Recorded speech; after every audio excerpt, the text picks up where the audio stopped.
Hey everybody, my name is Marc Victor, and let me start by saying if you carry a firearm, you should know about everything I'm getting ready to tell you, and I'm going to start by giving you the 5 most important things that you need to know if you are a gun owner in Arizona. The laws that you are required to know. The stuff that if you don't know, how you can get in really, really big trouble. It's all fun and games when we're talking about our right to keep and bear arms. But did you know it comes with a bunch of responsibilities as well? And you are required to know the law. That you don't know the law, that you're ignorant about the law, that you're mistaken about the law, it's not going to be anything that a prosecutor is going to care about. You're required to know the law. If you don't know the stuff I'm talking about right now, maybe you should think carefully about whether it makes sense to carry a firearm. Why should you listen to me about any of this stuff? Well, I don't know. I got almost 30 years representing gun owners in this state, in state cases and in federal cases. I'm not going to tell you all the simple stuff that you can find out about in any self-defense book. I'm going to tell you the stuff that comes from the trenches of representing people in this state and nationally for the last 30 years. We do serious cases at our firm. We are real criminal defense lawyers. That means we take cases as serious as first-degree murder with the death penalty alleged, which I've done on several occasions, all the way down to little dinky misdemeanors. We also do big federal cases. Yeah, there are lots of federal gun cases. There probably will be some coming out of this show here today because there are ATF agents at this show. They keep files of people. They're interested to know who's in the business of selling firearms without a license. Are you one of these people selling guns at the show today? You might want to know, what does it mean to be in business? The answer, the official answer is, I don't know. Neither does anybody else. So you want to stay really clear of being in the business of buying and selling firearms unless you have a license. Also, you might be thinking, how fun. I'll buy a little Christmas gift for somebody here. I'll buy a gun for another person. The federal government doesn't appreciate that very much. They call that a straw purchase. We get these cases all the time. So I want to make sure you've got a little bit of an overview, because carrying a gun can be a really fun thing until it's not, when you get charged with a crime. So just real quick about our law firm. We're called the Attorneys for Freedom for a reason. It's not just a fun name. Every lawyer at our law firm is a hardcore pro-freedom activist.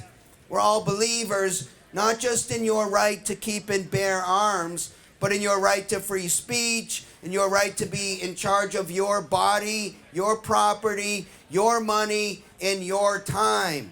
Just as a little plug, if you think you're interested in freedom, did you know there's a gigantic, hey guys, there's a gigantic global peace movement getting ready to start all over the world. It's called the, are you ready for this? Wait for it, the Live and Let Live movement. Don't you think we need a little bit more live and let live in today's world?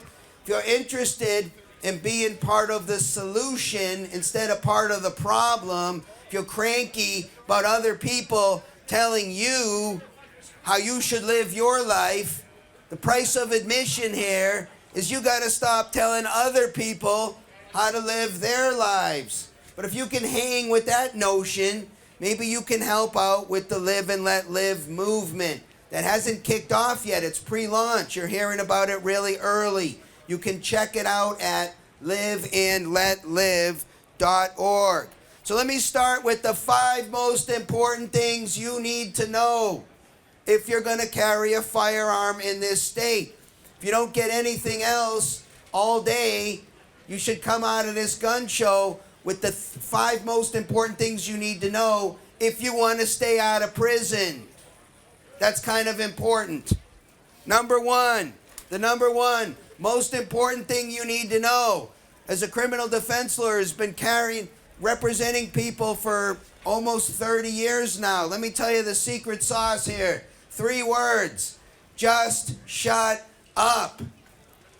I know you want to talk to the cops. I know you want to tell them what you did and what you didn't do and why you're innocent of the crime. Don't do it. I wish I could just move on to number 2. But I know you guys. I've been dealing with you guys for almost 30 years. You guys don't want to listen to me. You guys think you know better. You want to talk to the police. You think they're your pals. Some of them are, but some of them aren't. And since you don't know who you're dealing with, just shut up. I can't tell you how many cases I have had in my office over almost 30 years where I could have saved that person from going to prison, but for the fact that they didn't just shut up. They opened their mouth and they said something either really dumb or something really imprecise or something that's going to be used against them later on when they're fighting for their freedoms. Okay, I got a deal. I want to let you guys know the Attorneys for Freedom Law Firm has worked out a deal with law enforcement across the nation, just for your benefit. We've got them in agreement to remind you of my most important piece of advice, to just shut up. They've agreed to do this, by the way, at exactly the right moment. You know when this moment is? When they slap the cuffs on you. Now, what I prefer that they did was hand you my business card right here, which on the back tells you to just shut up in a formalized way. You can, for those of you who can't just shut up, which is most of you guys, read this. It's the formal lawyerly way to say just shutting up. But the cop is going to remind you of my advice. What he's going to tell you is 4 different things. You ready? Here they come. Number 1, you have a right to remain silent. This isn't a privilege. This is a right. This isn't something you got to beg for. He's telling you, shut up. But just in case this didn't get through your head, he's going to tell you something else that damn sure should get through your head. Let's go through it slowly together, everybody. Ready? Here it comes. Anything you say will be used. Who knows how this will be used? Does anybody know how this, any hand on how this is going to be? Who knows how it's going to be used? Against you. Against you. Anything you say will be used against you. Now, we'd like them to say that just a little bit differently. Here's the way we'd like them to say that. Anything you say, and some stuff you didn't even say, will be used against you. I'm not really joking when I say that. I can't tell you how many times my client said, yeah, Mark, I know, I sat at the gun show and I heard your talk, and yeah, I remember you just telling me just to shut up. And I did say some things to the cops, you know, I didn't listen. I thought I knew better. But I didn't say that. I never said that. You know how you avoid that? Who knows how you can avoid that? Just shut up. Okay, now, I know what you guys are thinking. I already know. You guys are thinking, well, if I just shut up, well, then they're going to use this against me. The cop is going to think maybe I'm really guilty. If I go to trial, they're going to tell the jury. The prosecutor is going to stand up in front of the jury and say, ladies and gentlemen, this guy was asked right there at the scene, Mr. Nice Defendant, what happened? Nice police officer said, what happened? And you know what that defendant said, ladies and gentlemen? He said, I went to the Crossroads of the West gun show, and there's this short but very handsome lawyer named Marc Victor with the Attorneys for Freedom Law Firm. And Mark said to just shut up. So I got nothing to say. I want my lawyer. And the prosecutor going to make a big deal about this in front of the jury. And then the jury's going to say, well, I guess he must be guilty if he didn't have anything to say and he asked for his lawyer. That's what you're worried about. That ain't going to happen. Except in the Rittenhouse trial. You have a knucklehead prosecutor like that. And how'd that work out? By the way, I want that guy on my next trial. I want that prosecutor on my next trial. But you see why there was a discussion of a mistrial, right? Because that's what we defense lawyers who are not sleeping at the defense table during the trial do when something like that happens. Do you ever wonder what happens when we stand up and say, excuse me, Judge, may we approach? The judge says, yes, everybody approach. And then they turn off the mics or there's noise in the courtroom. You know what we're talking about in that situation? We all go up to the bench and I say, Judge, did you hear? That witness commented on my client's right to remain silent. And they damn sure can't do that. Because every law student, first-year law student, knows damn well that the right to remain silent cannot be commented on at trial. It's also not a reason for you to be arrested. That's right. The cop can pretend and say, well, hey, maybe I'll arrest you. I don't know. I got probable cause. That's what I need. But I listen to what you got to say. They don't get to arrest you because you had nothing to say. That does not add weight to the probable cause analysis. It really doesn't hurt you a bit to just remain silent. It will not be used against you. It is not a reason for you to be arrested. But I know what you're thinking. You are thinking, I signed up maybe in one of those flunky legal insurance programs that guaranteed me some flunky lawyer if I get into a shooting. And the flunky lawyer told me that after a shooting, I should say something like, I was in fear for my life. How can that hurt me, right? Because we all know if you're in fear for your life, you can defend yourself. Well, that's true. And if the case turns out that that's our legal theory, then I won't complain about you saying that. But we got other legal theories that we now can't use because you opened up your big mouth and followed some flunky lawyer's advice who probably never represented anybody in court in a gun case, never went to trial, never stood in front of a jury. They don't understand that, well, dude might have been shot in the back. You might have had an argument that the reason I shot him was not because I was in fear for my life. Maybe I was in fear for his life. And I get to stand in his shoes and defend the rights of a third party. But because you opened your big mouth and said I was in fear for my life, that ain't a defense we get to use anymore. There's also another section of Arizona law, 13411. There are others as well. The crime prevention statute. Did you know? Arizona law allows you to shoot and kill another human being for reasons other than I was in fear for my life.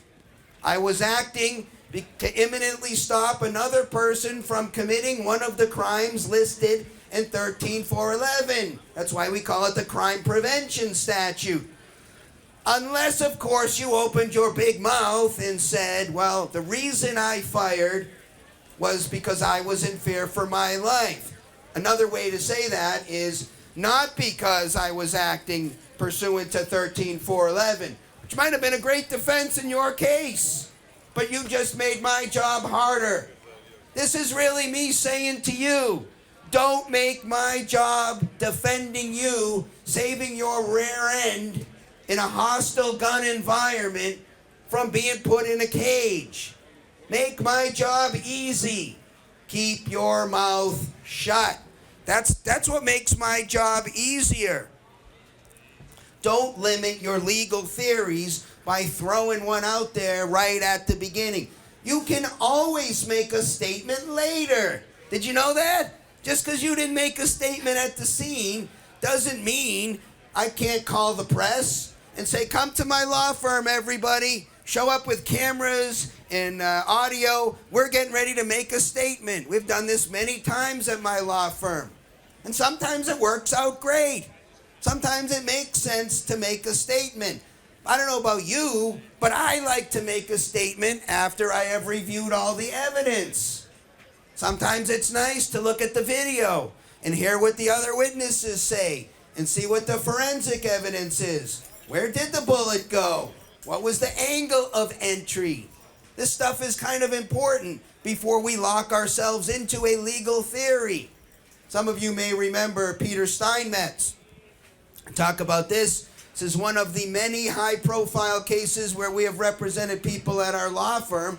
Steinmetz lets me talk about this case publicly, so I talk about it. He's the guy who brought his AR-15 to Sky Harbor Airport for a walk. Remember that a few years back? Made national news. Steinmetz got arrested and taken to jail, and then hired us, and we defended him. We decided to make a statement in Steinmetz's case. I looked at the video, I looked at the witness statements, I talked to Steinmetz. Hey man, we could make a statement, which we did. No problem. You can make a statement as late as at your trial for the very first time. In fact, there are lots of cases where I prefer that the prosecutor hears about your statement, i.e., the defense theory of the case, at trial for the first time. This should be obvious to you. Why give the enemy your battle plan right from the beginning? I like to spring it on them later, but I can't do that if you opened your mouth. Plus, you know the worst time for you to make a statement? Who knows the very worst possible time? Right after the incident that is causing the cops to show up and think about arresting you. I've talked to people right after shootings. I've seen them and met with them. Their hands generally go like this. They're freaked out. You just shot somebody. Horrible time to be giving a statement that's going to be recorded or written down by the nice police officer that's going to... What's that? Cops suck. He says cops suck, and I am here to confirm that some cops suck. Some cops are great. They all suck. I don't think they all suck. I've dealt with many of them, and in my opinion at least, many of them are great. We got to do better than lumping everybody into one package, right? We're not Neanderthals. We can think about it. We got good cops. We got bad cops. We got good lawyers. We got bad lawyers. We got good plumbers. We got bad plumbers. Need to be more sophisticated than lumping everybody together, even if it's one of my brother Marines over there. In New Jersey, it's bad. Yeah, I'm sure it is. They're obscenely overpaid, bullied, intoxicated. And let me say this about the bullies there. Look, if the law's screwed up, then you're never going to see a good cop because they're enforcing screwed up laws, right? The real problem is we got to fix the law. We got to fix the screwed up laws that even good cops are enforcing. So we got good cops enforcing good laws. That's what we're looking for. When you give a statement under stress like this, you might not be very precise. Imagine a shooting in your house. The cop says, well, where did he come in from? And you say, over there. You're pointing to the door. He might think you're pointing to the window. He's going to write down window. 2 years later, when your case is at trial, and the cop says, I remember him telling me that the dude came through the window. And you know, we found no evidence of that. He must be lying. You want to put yourself in this position? Plus, what if you leave something out of the story? It's very hard for prosecutors to understand this. Why did you leave that little tiny detail out of the story? The one that you're telling us about today, 2 years after the shooting. Do you have a better memory today than you had at the time? Ladies and gentlemen of the jury, did you see how the defendant lied? Because he didn't give us a totally complete statement at the scene. Do you really want to be in this position when you're fighting for your life? And you're going to be fighting for your life if you, or at least many years of your life, if you're charged with a gun crime. Because did you know almost all of them come with mandatory minimum prison sentences. If you're going to be carrying a gun in this state, you got to be wise enough to avoid prosecutions. The statement that you make to the cop might not be recorded correctly. I've seen this on many occasions. Sure, it's great if they're wearing a body cam and everything's recorded, but they pull out that little book and they start writing stuff down. How do you know what they're writing down accurately reflects what you said? The answer is you don't. Do you want to risk the next decade of your life on the accuracy of some police officer writing your statement down? Because I can assure you, anything inconsistent between that statement and your statement at your trial is going to be picked apart and picked over by that prosecutor. And juries seize on stuff like that. We noticed the guy came out with a new statement at trial, and that's why we found him guilty. I don't know if you know this, but not all juries are composed of smart people. It's the nicest way I can say that. I do not want to trust my freedom to what some jury evaluates about my conduct. I don't know about you. In fact, I do know about you. You don't want to do this either. And then we got to talk about it. Like my brother Marine says over there, there's some bad cops out there. Really bad. There are some criminal types out there. Again, not all of them, but there are some out there. We got some in prison in this state for acting like thugs. What if you're dealing with one of those guys? What if you're dealing with one of those cops who said things to me like, hey, Mark, I don't think non-cops should have guns. Only us cops should have guns. Do you want that guy writing down your statement about what happened? I don't. Some police officers lie. Some of them lie. If you don't know who you're dealing with, you might be dealing with a lying police officer. And you are risking years of your life living in a cage, a place you don't want to live. Okay, so now that I've given you the just shut up rule, let me, like every other rule, throw some exceptions to the rule on the table. There are some times I say, all right, you can blow off the just shut up rule. Let me tell you the times. Number one, the dreaded 911 call. Hey, Mark, I was just in a shooting. Should I call 911? And what should I say? Okay, this is a tough one for me to give you blanket advice. But I prefer you just shut up and get your friend to call 911. What do we want to say to 911? We don't want to go through the whole story of what happened. You are not obligated to make any statement. But if you're the only one who can call 911, then I recommend you call 911. What should you say? It's really simple. Hello, 911. There has been a shooting. Please send medical attention. Here is the address. Bye-bye. Click.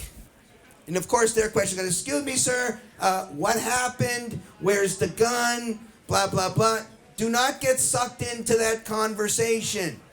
That is a recorded statement. It's more than you need to say. Fall back on the handsome lawyer's advice to just shut up. That's exception number one. Exception number two, traffic stops. If you want to play games with that police officer on the side of the road and try to talk yourself out of a speeding ticket, you should do this. That's fine. You can do that. Unless, of course, there's something else going on. Like, for example, say you got a dead body in the trunk. Say you got 100 pounds of weed in the trunk or something of that nature. Then see the just shut up rule. But if you've just been speeding down the road and that cop pulls you over and you want to try to get out of that ticket, you can blow off the just shut up rule. Incidentally, I have some advice for you on how to do this. I've done it successfully. Cops are shocked, by the way, when you simply tell the truth, which is what I've done on several. You know what, man? Sorry. I was going really fast. I totally blew off the speed limit. Sorry. Okay, now this isn't a good way to win your traffic ticket trial. But you ain't going to win that trial anyways. Just letting you know. They haven't built these big, gigantic courthouses on prime real estate downtown by losing traffic ticket fundraiser type trials.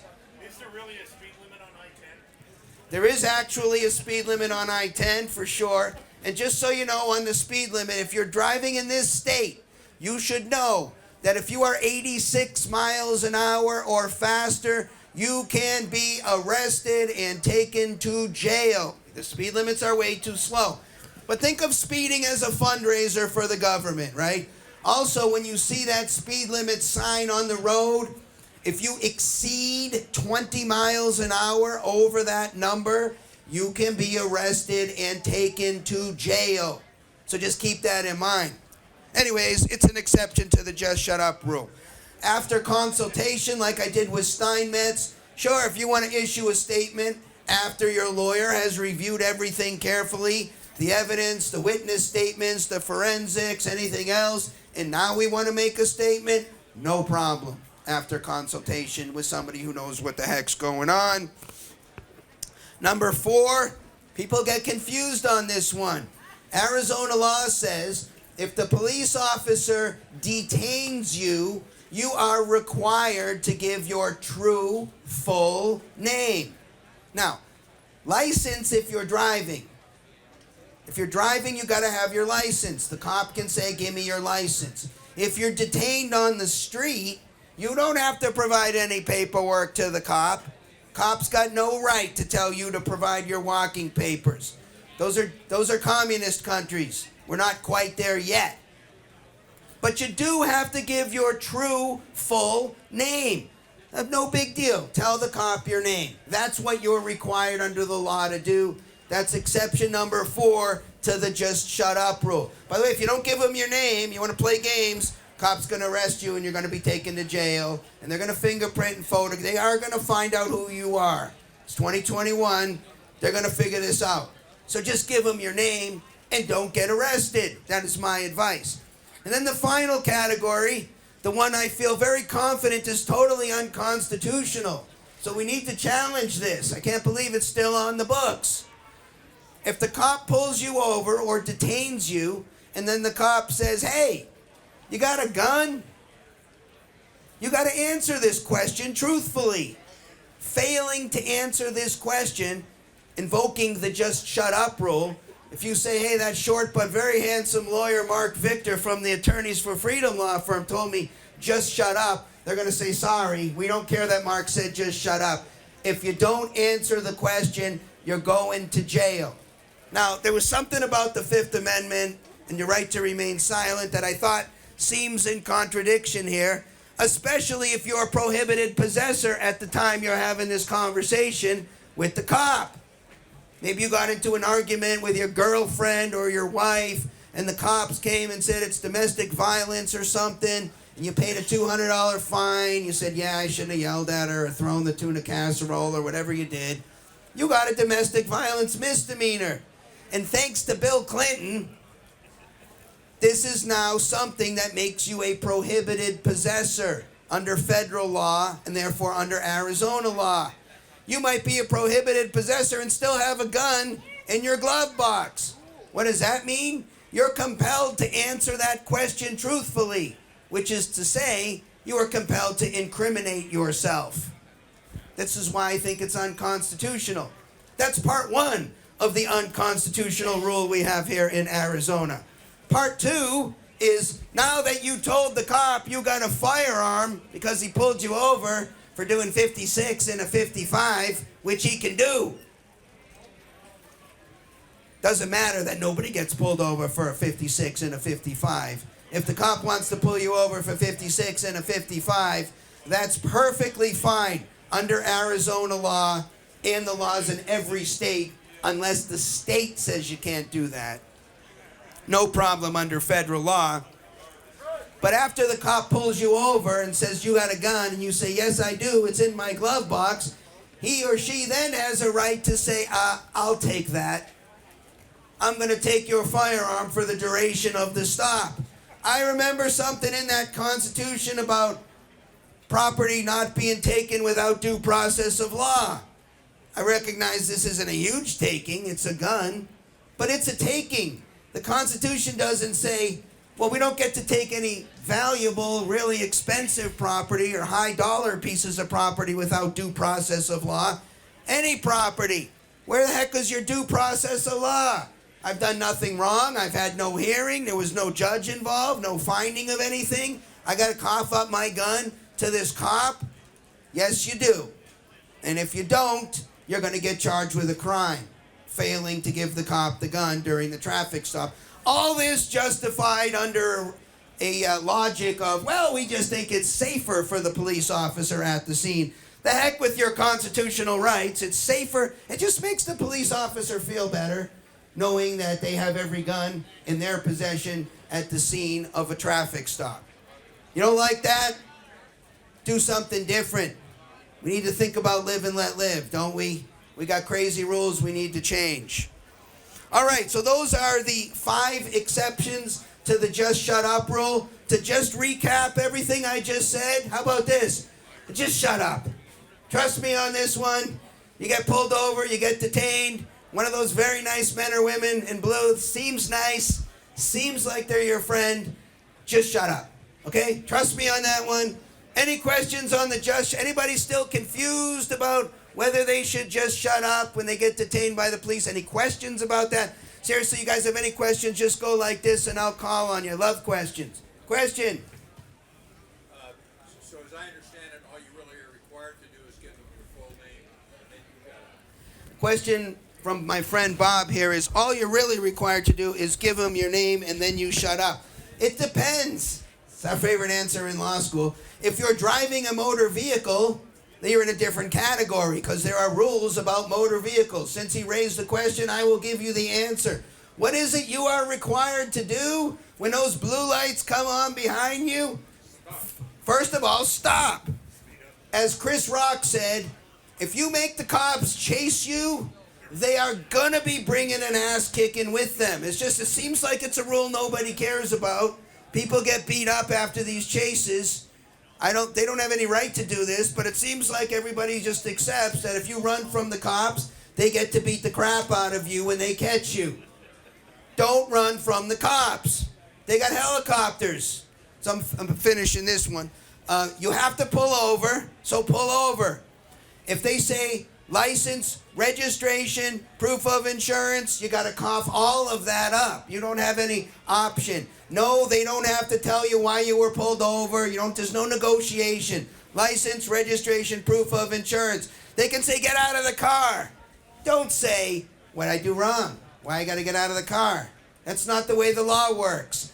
They get to use whatever force is reasonably necessary to get your rear end out of the car and the rear ends of everybody in the car, even the people in the back seat who did nothing wrong. That's the way the law reads. I don't agree with it, but that's the way it is. You have to get out of the car. And finally, you are detained. You got to do all of that stuff. And then, of course, you answer if you got a gun and let them take the gun if they want to. So you got to do all that. If you're detained on the road and you're not driving a car, true full name if you're detained. So anyways, I think that's the answer. There was another question up here. I was asking, so the minute that they turn on the lights and you pull over, are you legally under arrest? No, but you are legally detained, and that's a different thing. Or said another way, not free to leave. People misunderstand this. There are different... Remember what the Fourth Amendment entitles you to. You guys think this is great, this Fourth Amendment protection against unreasonable searches and seizures. Let me give you the Marc Victor rewrite of the Fourth Amendment. I assure you this has exactly the same meaning as we have today. Let me say it like this. The Fourth Amendment says that the government may stop, search, seize anyone or anything it wants for any reason whatsoever at all, with no exceptions, so long as the government has decided that what the government did was reasonable. That's what the Fourth Amendment means. You have an absolute right against unreasonable searches and seizures. So what's reasonable? Well, they can detain you if they have something called reasonable suspicion.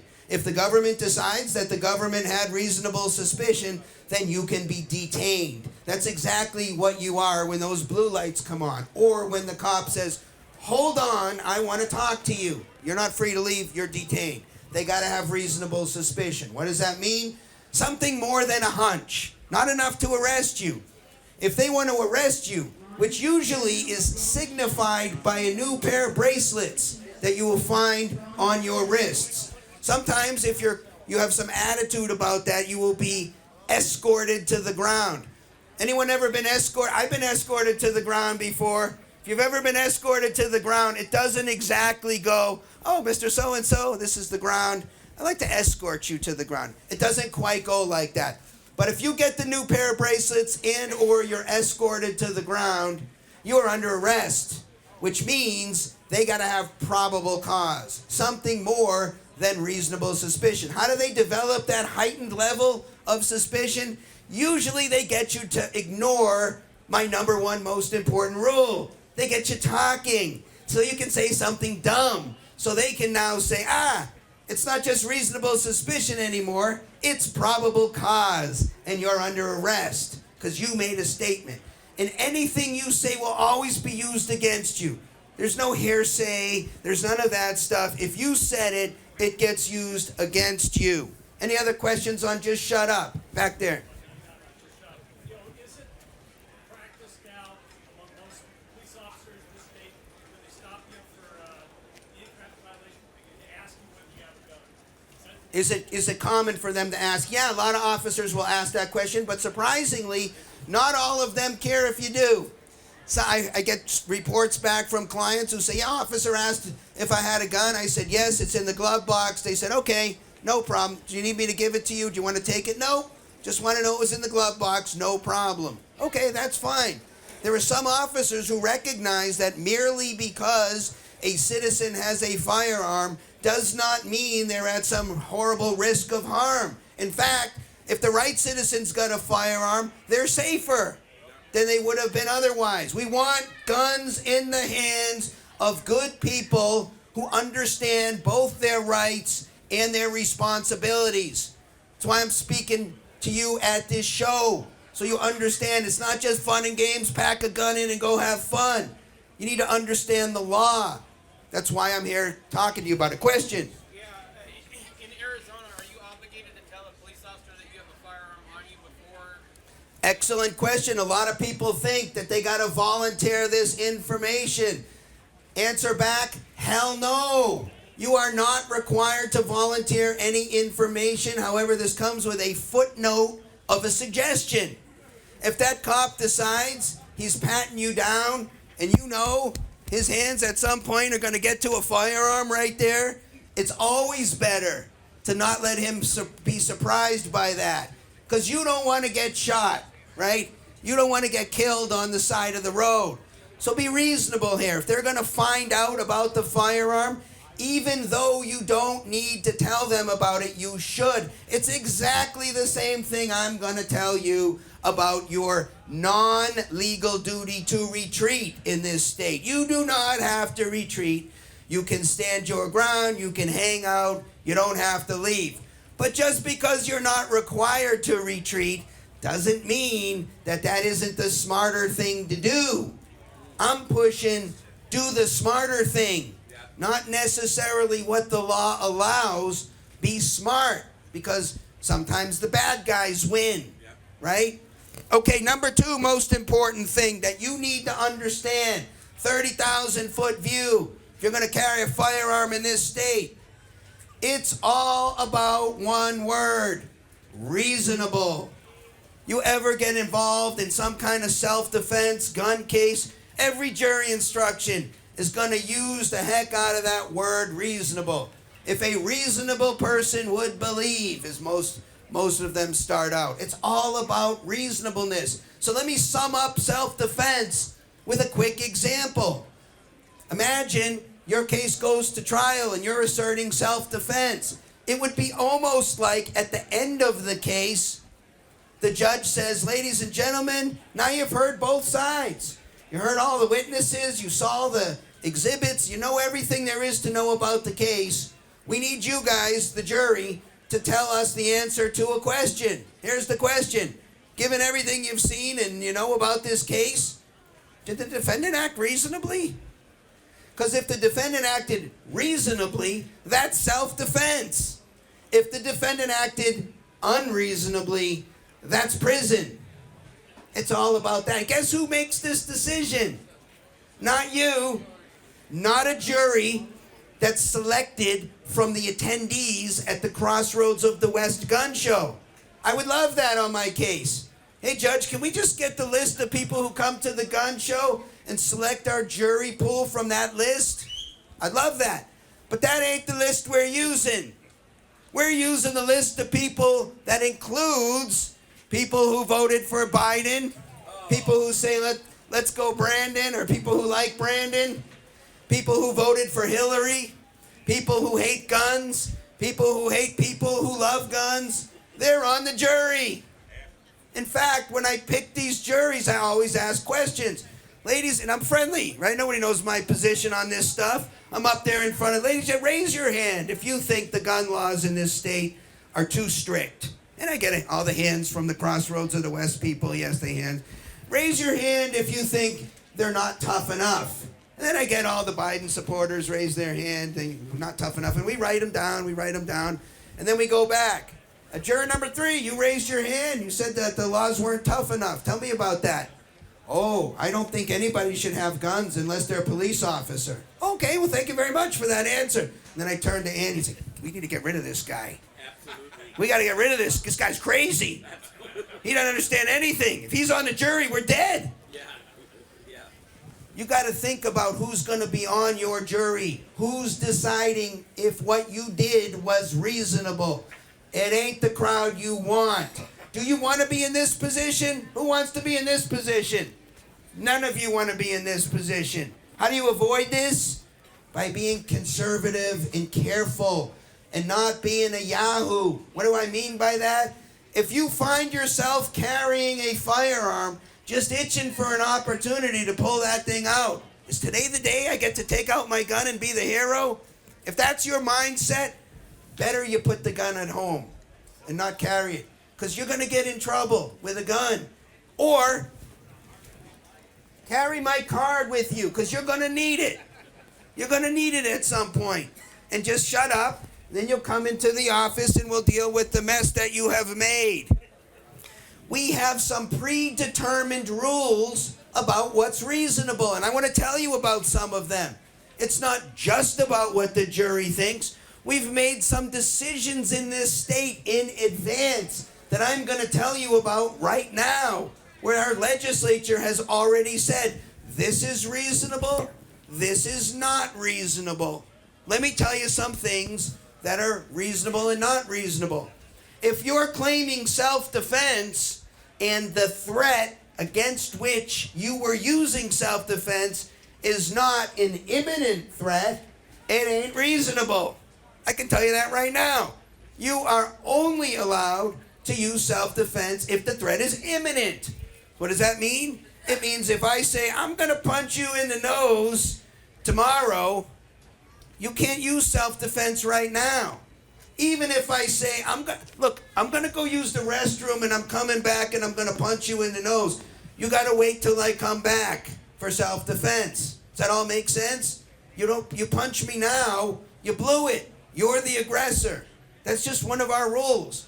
So anytime you're thinking, I'm acting in self-defense, if you got a lot of time to think about this, you're going to be unreasonable.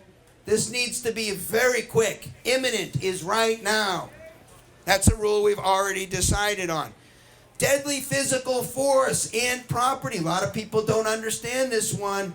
Listen up. If you are intending to use or threaten to use deadly physical force. What do we mean by threaten to use? Like take your gun out, say, hey, I got a gun. That's going to be considered threatening to use. If the reason you're threatening to use deadly physical force is because somebody is stealing your property, we've already decided in this state that's unreasonable. Sorry. You don't get to use or threaten to use deadly physical force if all you're doing is protecting property. So think about why it might be important to keep your mouth shut. Some guy comes into your house and steals your TV set and is running out the front door. If you shoot that guy, do you have a problem? Probably.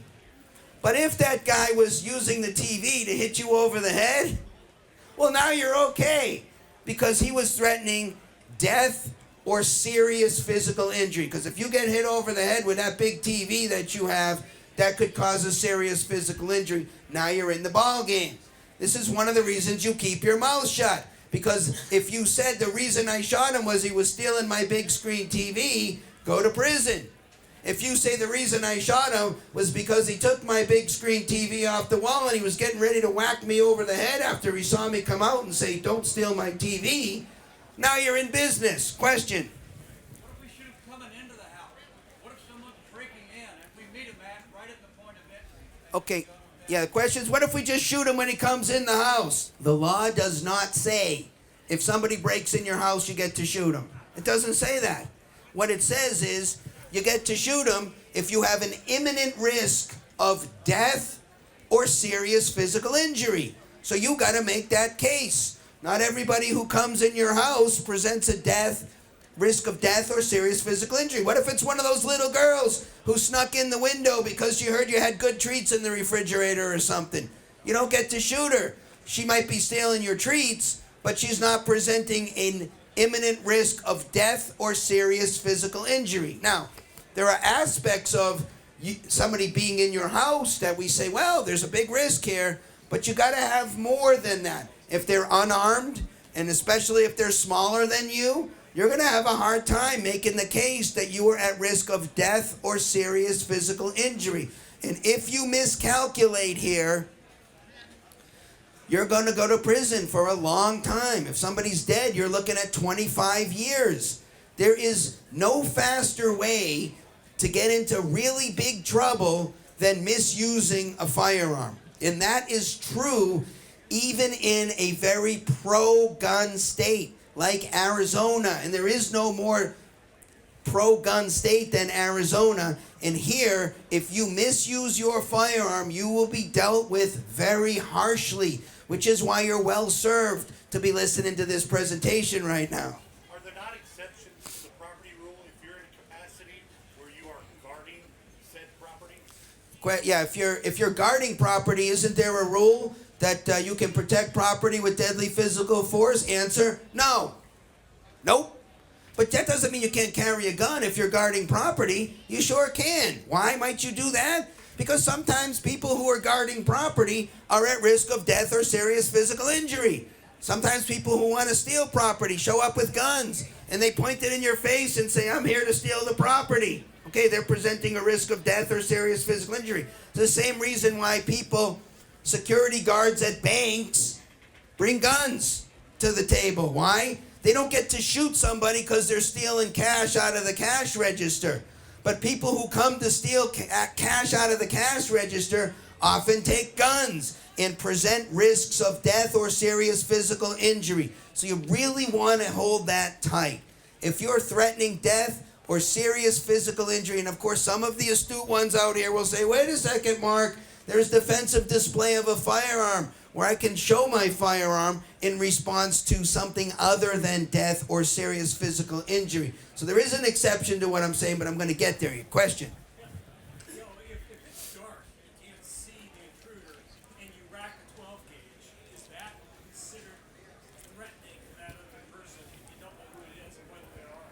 Really good question. Can I rack my shotgun? It's dark. I can't see. I think you're okay there. I think you're okay because it's dark and you're taking a precaution. However, there'll be other facts, right? Were you pointing it at somebody when you were racking it? Or were you pointing it up when you were racking it or down when you were racking? Those are the kinds of facts that make a big difference in cases like this. You can be prepared, absolutely prepared to threaten deadly physical force, no question. But if you do it simply to protect property, we've already decided in this state you're unreasonable. Could you discuss the difference between defensive display and brandishing? the difference between defensive display and brandishing. Okay, well, let's talk about defensive display, 13421. Interesting statute. Let me tell you why we need it so you can understand it. This particular statute is for the person who's carrying a firearm who's presented not with the threat of death or serious physical injury, but just an ordinary threat. Hey man, I'm gonna punch you in the face. I'm gonna smack you around a little bit, and you got your gun on your side. How do we deal with this? Can you threaten deadly physical force here? Not necessarily, because this is only a threat of ordinary physical force. Well, before we had this statute, it hasn't been on the books all that long. I started my career before we had this statute. This presented this kind of problem. Somebody would say, oh no, you're not going to punch me in the face. I got a gun. Look at my gun. Or they would brandish it. They would take it out and show everybody they got a gun. Those people regularly got charged with disorderly conduct, or if they pointed it, aggravated assault. And the theory behind it was you threaten deadly physical force in response to ordinary physical force. So the gun lobby in this state, which is pretty effective, said we need a little bit of an accommodation here.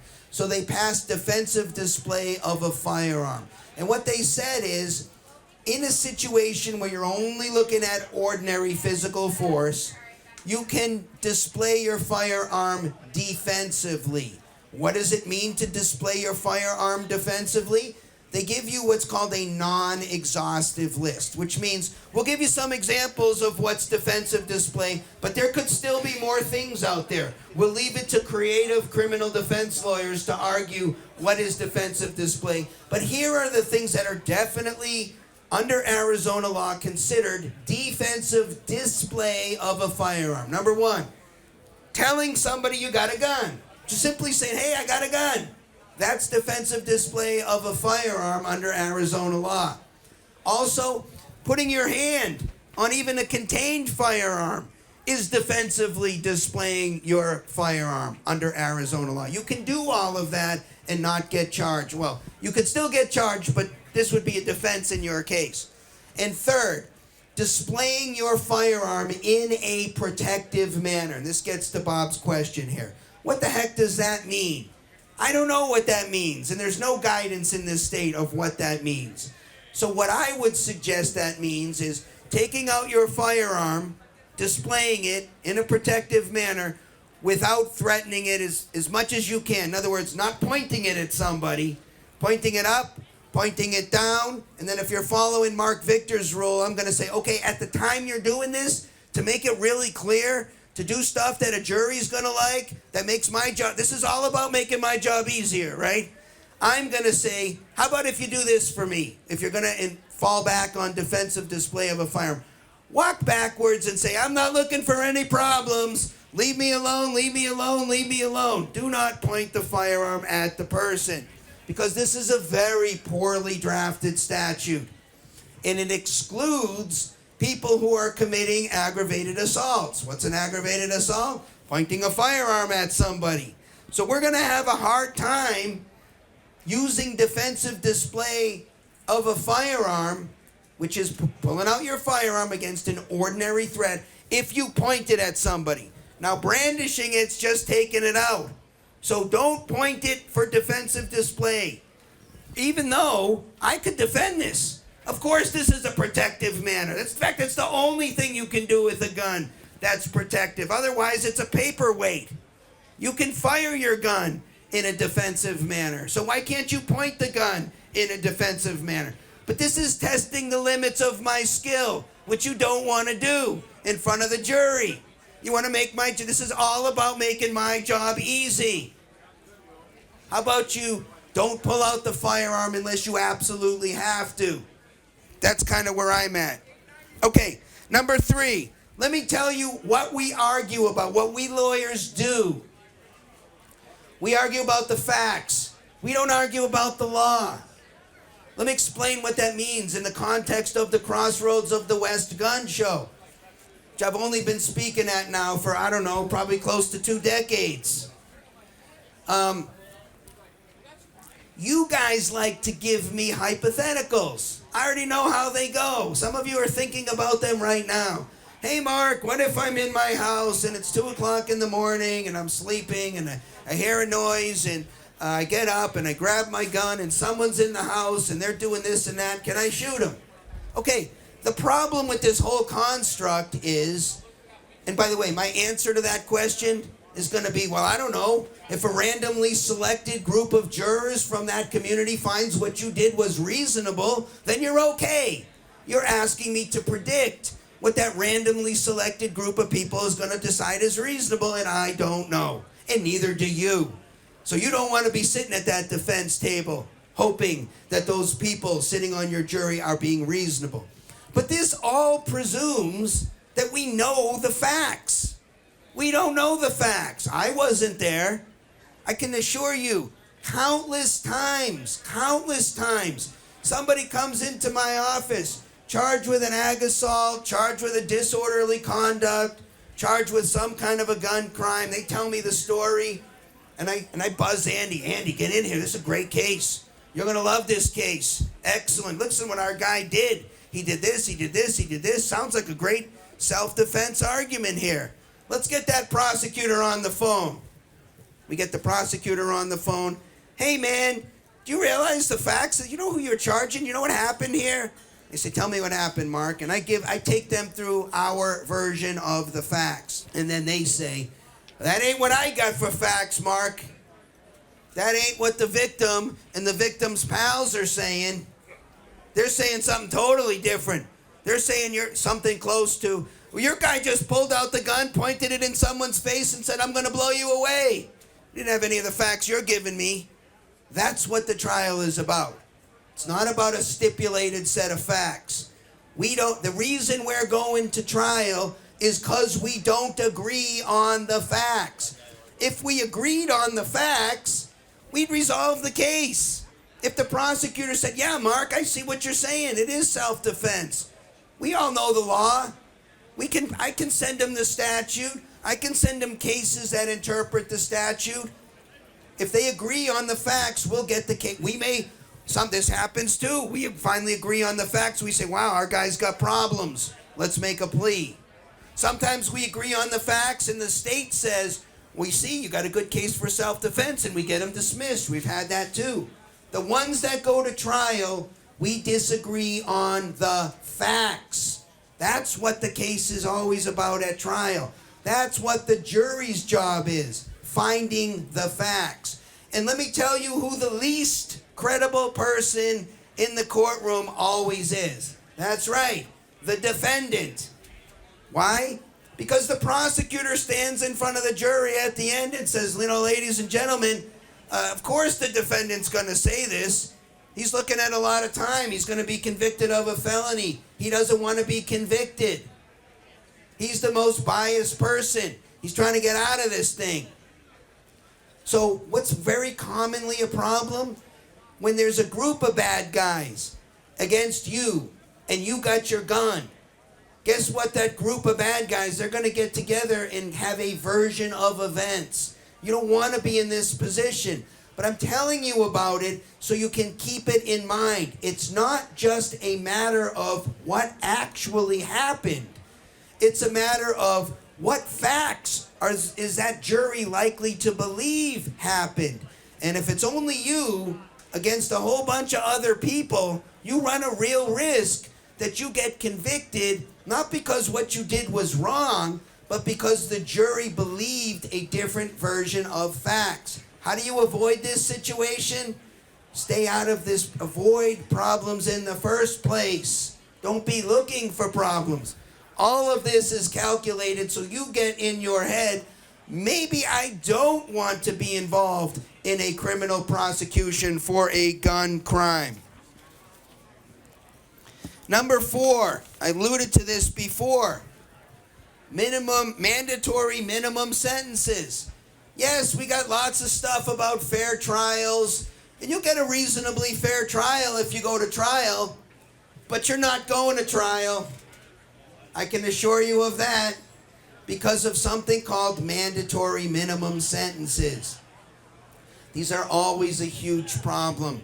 People who are outside the system don't understand how devastating for freedom and even justice these mandatory minimum sentencing things are, because they cause people to say the risk at trial is just too high. Because if that jury sides against me, I'm going to prison for 10, 20 years.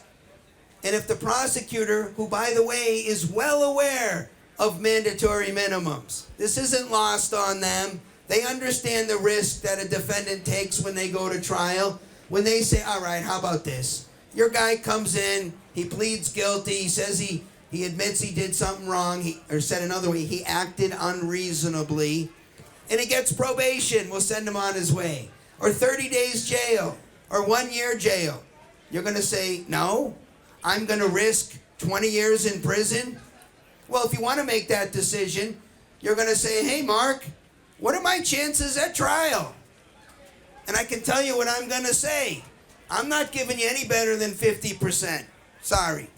Any lawyer who gives you better than 50% odds of winning your trials, in my opinion, either lying to you or not very experienced. Juries are unpredictable.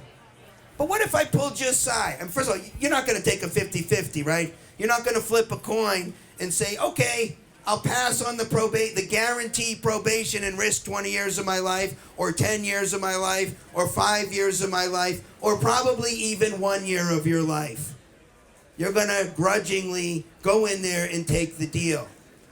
But what if I pulled you aside and I said, look, man, I'm not giving you anything better than 50%, but I'm going to tell you the truth. This looks like a 90% chance you win this case. And I'm never going to say this. But imagine I did. Imagine I was truthful about it. Imagine it actually was a 90% chance of you winning at trial. You're still not going to trial. You're going to take a 10% chance of spending 10 years in prison when you got a 100% guarantee of probation? Probably not. I've had a few in my career. Some of them have worked out just great. But this is a big risk, and everybody knows it, including the legislature, who doesn't want to spend a bunch of money on trials. They want pleas. How do they get them? By jacking up the punishment. And imagine the most unjust situation here. Imagine a shooting that's close. We go back to the example you guys love to talk about, the 2 a.m. wake up. You hear the noise in the living room. You grab your gun. You go out there. There's a bad guy right there. Maybe he says something really bad. I'm going to kick your butt. I'm going to beat you up. I'm going to kill you, whatever. And you say, oh, hell yeah, and you get that shotgun ready to go. And say dude turns and starts moving for the door just as you shoot. And you get him in the shoulder on the side. I don't know, is this a good shoot? Maybe, but maybe not. If the jury finds that bad guy was retreating, well, now this is just street justice and you don't get to do this. Sorry. The imminency of the threat had ended because he's exiting the house now. But on the other hand, you can make an argument. Look, this guy just threatened me. He's in my house. It's 2 o'clock. He might have been turning to get a knife or something. You can't wait to see how this shakes out. It was an imminent situation. You shot him. That's it. I don't know which way it's going to go. But I know one thing. If the guy dies, you're looking at 25 years. And if they offer you almost anything, you're going to take it, even in a close call. And that's the part that really is terrible about mandatory minimums. Because I can't tell you how many times I've been in a situation where I've felt, this case needs to go to trial. This is a close call. Wouldn't it be nice if the judge, even if the jury comes back in that situation with a guilty, if the judge says, all right, look, you got no prior criminal convictions, you're 70 years old, your whole life you've lived law-abiding, this is a tough situation, it was a close call, I don't think you're going to do this ever again, you're not a risk to anybody, you're not a threat, but now you're convicted of at least second-degree murder, I'm going to give you probation. That's the right answer here. But the judge can't do that. The judge is going to say, well, sorry, we got a mandatory minimum sentence that I have to give. I recognize you're not a threat. I recognize you had a tough decision forced on you at 2 in the morning. You were barely awake. It's not your fault. Close call. But I got to give you 10, 15, 20.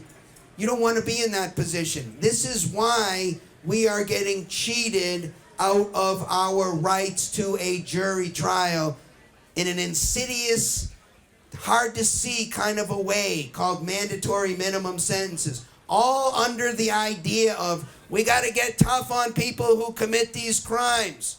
Well, every situation's different, right? Imagine what the press would do if we didn't have the mandatory minimum and the judge put the guy who was convicted by a jury of second-degree murder, put him on probation. Imagine how the press would run with that. Soft on crime judge takes a guy actually convicted of second-degree murder and put him on probation, sent him back out into the community. This would be a huge outrage. It would also have been the right thing to do. But anyways, if you don't understand mandatory minimums, you don't properly understand the amount of risk you are undertaking when you make that decision to pull that firearm out and get involved. I'm not saying there's never a time, but you really got to think it through. Any questions about number 4, most important thing, mandatory minimums? Question? How does it change our rights if the guy was convicted of aggravated assault and gets time in prison? How does that reflect back on us if we had to pull a pistol on the guy's threat if he's actually been convicted of it? Okay, so question is, I think maybe I can try to reformat. Am I more reasonable if the guy I shoot has already been convicted of a dangerous felony or something? If you just pull the gun out and the guy's trying to attack you, you pull the gun out. Let's say he's going to hit you with a rock or a baseball bat, and the guy's been convicted and done time. Okay, I understand. How does that reflect back on us? Okay, here's the question the judge is going to want to know. At the time you pulled the trigger against this guy, did you know about his past felony conviction? Well, if you didn't know, then it's irrelevant. Exactly the same way it was in the Rittenhouse trial. If you do know that, then it goes to your calculation about what you reasonably believed about this person. If you know that this person's already been convicted of breaking into people's houses and shooting them with guns, and you recognize him, this is the guy. He broke into my house and now he's got a gun. It's more reasonable for you to believe he's about ready to shoot me. It's a good fact for you. But if you didn't know that at the time and you found out about it later, oh my God, look, this guy's done this before, it's irrelevant and the jury's not going to hear about it. In the same way that the victims of the Rittenhouse shooter had prior convictions too. Who cares? He didn't know about it at the time, so it's not relevant to what he believed, and it doesn't go into the calculation about whether he was reasonable. Does that make sense? Yeah, well, how does it reflect back on this mandatory sentencing if you really get it? You mean the fact that he got out of prison? The fact that he was in prison and he tried to assault you and you knew it and you pulled In other words, you're saying he should have spent more time in prison. or not let him out. Not let him out. Well, okay, we can reduce this problem if we never let anybody out of prison. We never have this problem. If you go to prison, you spend the rest of your life there, and we will eliminate the problem of letting people out of prison prematurely. But that seems a bit of a harsh remedy. So we do the best we can. What I think the answer here should be is, while we got them in the prison, we should do something about unscrambling their brain so when they get released, they're not taking guns and breaking into people's houses. It's called rehabilitation. And we should spend a little bit of time on trying to fix the brains of the people who are aggressors so they're not as aggressive. So if this guy, the judge mandated you, they did that, this person, and they didn't do it. They were mandated to do it, but didn't. Now, how does that reflect? What do you mean mandated? The judge didn't impose the I mandatory. had a guy here I had trouble with a couple months ago, and he was on my property, and I asked him to leave, and he tried to attack me and everything, and the sheriff was sitting there, and I found out this guy had a record that I didn't know about. Okay. The sheriff was sitting right there with me, and they did nothing about it. So I wanted to know, because I told him, well, I would have gone and got my gun. This guy tried to hit me with a rock. So how does this reflect back? That's what I'm asking you on this situation. Well, the same rules always apply. If this guy is actually trying to hit you with a rock and you're in imminent danger from this guy hitting you with a rock, and you pulled out your gun to protect yourself, there's no guarantee the cop's not going to arrest you and charge you, and the prosecutor won't charge you. But you have a defense. You have a good defense now, which is, hey, he acted reasonably because the rule is he can threaten or use deadly physical force in response to another person's imminent threat of death or serious physical injury, which is what the use of the rock is in your example. So I think you have a good defense there. Now, whether you get arrested or not is a function of whether the cop at the scene, how he interprets the facts in the law, which is why arrest isn't the same as guilty. The other guy had a firearm, let's say, for instance. He did. The bad guy's got a firearm. Well, you have a stronger case, I would say. If the other guy's got a firearm, remember the guy in the Rittenhouse case? I don't know why this got charged, but the government's witness says, yeah, I was pointing a gun at him and approaching him at the time he shot me. That's like saying, I was presenting an imminent risk of death at the time he shot me, which makes me say, why'd this guy get charged in the first place? This is as clear a self-defense case as you ever get.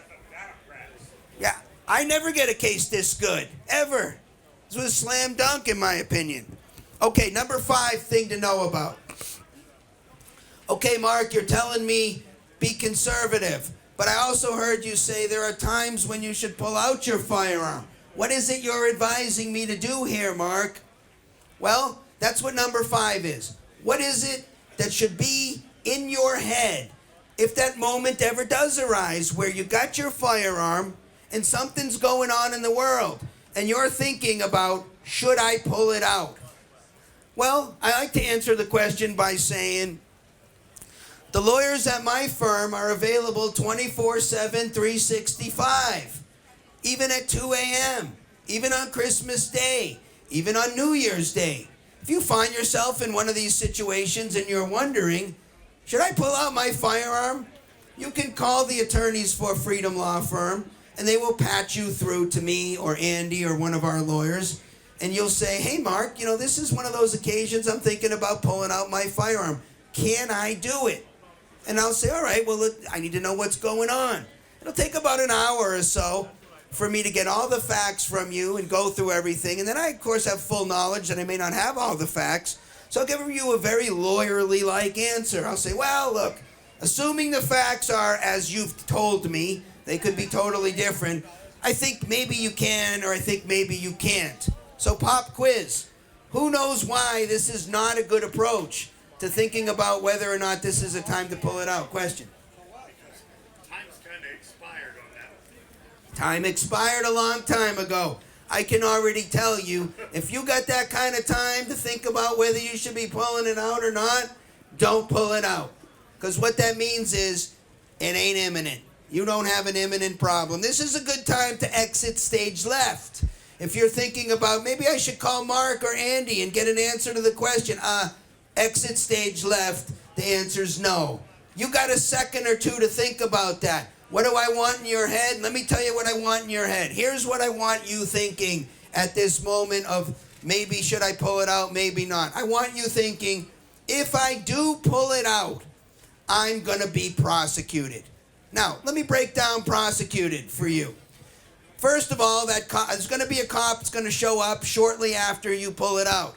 That cop is going to escort you to the ground and put some new bracelets on your wrist and pack you into the back of the police car, drive you down to the police station, fingerprint, photograph, process you, and bring you over for an initial appearance before a judge within 24 hours. That judge will have read something called a Form 4, which will be the officer's version of what happened. Yes, the very same officer that's already decided you're in the wrong, who will write the story of what happened for the judge.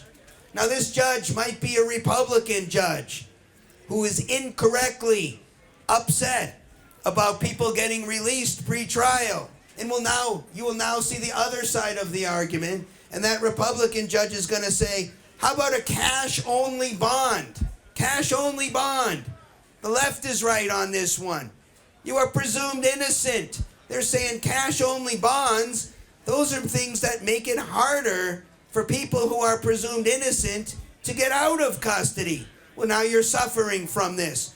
So the judge is going to give you a high cash-only bond and make it difficult for you, who's presumed innocent, to get out of custody. You're going to sit there amongst a whole bunch of people yelling and screaming, and some of whom will be violent.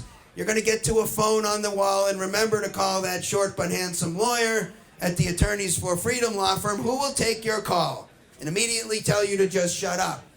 And we'll hustle down there, make an argument, and you're probably going to get charged with a crime that carries a mandatory minimum. And for the next year or so, you're going to go through a miserable experience that we can label being prosecuted.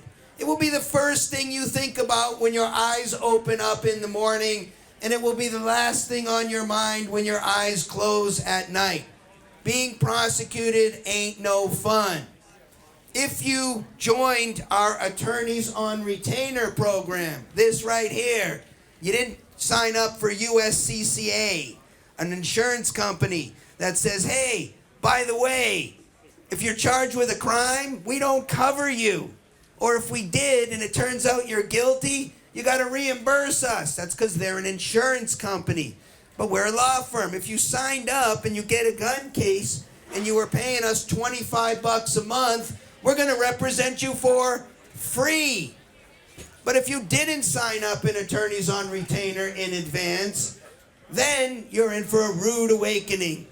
It may be 30 grand, 40 grand, 50 grand. Unless you want to go to trial, then it'll be 100 grand, 120 grand, something like that. Which is more than you wanted to pay an attorney, which was exactly zero, right? That's how much I want to pay attorneys. That's how much you want to pay attorneys. Zero. So you're going to go through a miserable process. Then you'll be presented with a plea that you don't like. And I'll remind you you're looking at 10 to 20 years. And I'll tell you your chances at trial are 50%. And then you'll do like almost everybody else does in gun cases. You'll grudgingly walk in there and plead guilty. And then you'll be reminded that you are now a prohibited possessor because you pled guilty, which means you can't have guns. Maybe for the rest of your life. If it's a federal offense, then for the rest of your life. If it's a state offense in Arizona, maybe we can fix it. Maybe it'll be 10 years, maybe it'll be shorter.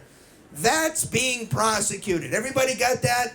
Being prosecuted ain't no fun. But back to our second or two to think about this. I want in your head, if I pull out my gun right now, I'm going to be prosecuted. Well, how do I resolve this? How does this help me? What's going to happen to you if you don't pull out your gun is worse than being prosecuted, then I say, pull out your gun. Okay, what could be worse than being prosecuted? I got a few examples for you. There it is. My fellow brother Marine over there figured it out. One of the things that's worse than being prosecuted is being killed. So if you're saying to yourself, if I don't pull out my gun right now, I'm going to be killed.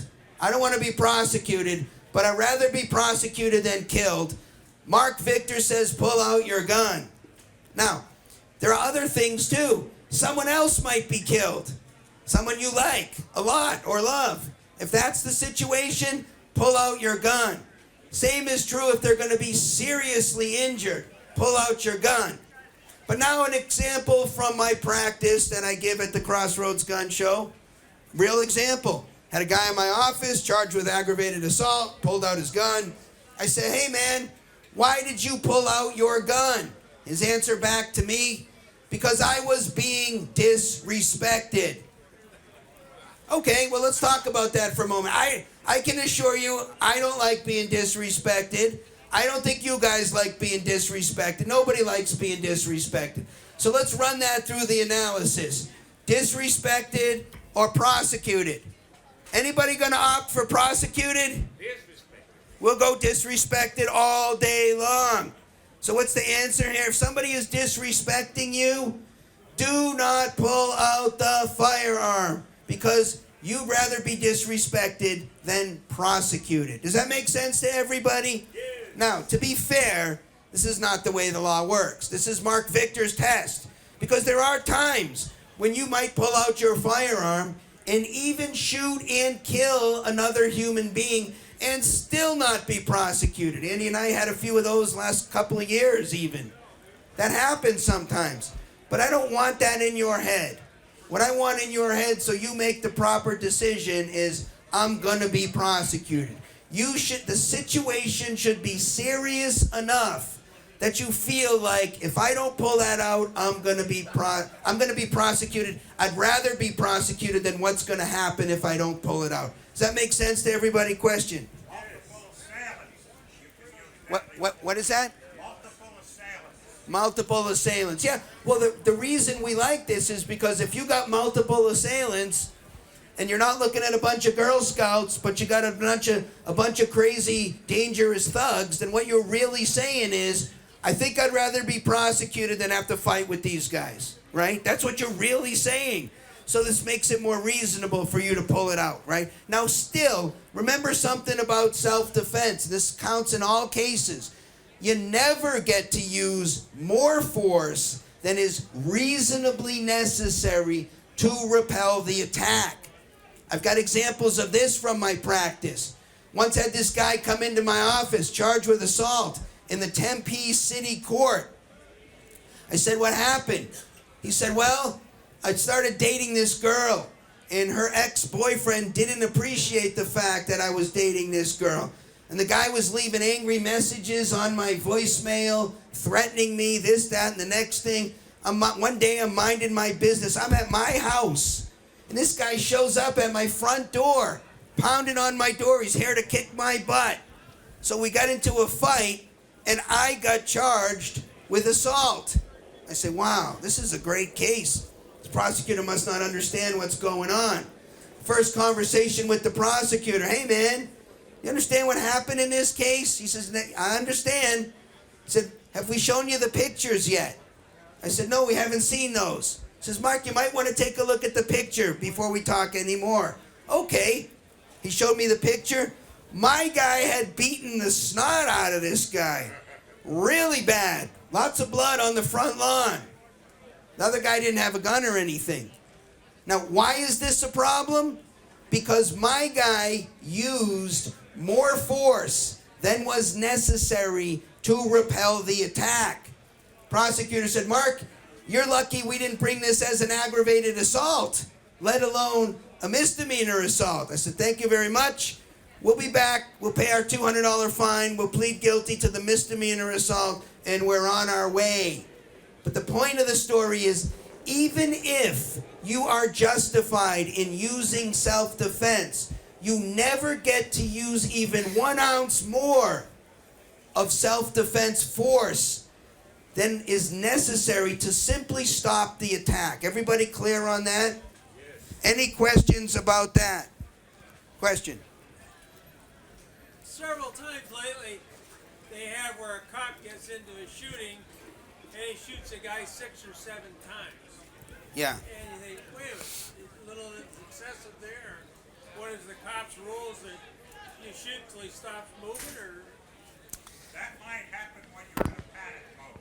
Yeah, I mean, there's lots of answers here in terms of how that happens. The original question will be, was deadly physical force justified? And the rules are pretty close, with some exceptions between what we can do and what cops can do.